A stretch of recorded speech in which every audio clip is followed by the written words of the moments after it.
আমরা যখন বন্যা দুর্গত এলাকায় ত্রাণ নিয়ে যাই না?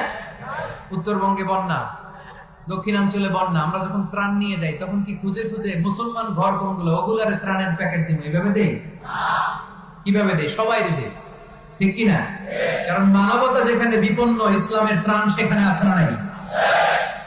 আমরা তখন মুসলিম অমুসলিম কাফের মুশরিক দেখি না, আমরা দেখি কারা বন্যা পীড়িত, কারা দুঃখ কষ্টে আছে, আমাদের সাহায্যের হাত তাদের কাছে পৌঁছে যাবে, যেরকম, ঠিক কিনা? ইসলামকে বুঝে নেন, ইসলামের সৌন্দর্যটারে শিখে নেন, কাদা ছড়াছড়ি আর করেন না।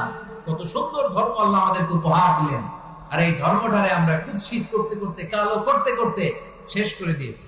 এজন্য অমুসলিমরা বলে মুসলমান হওয়ার দরকার নাই, আমাদের ধর্মই অনেক ভালো। কারণ ইসলামের যে সৌন্দর্য আমরা তো দেখাইতে পারি নাই।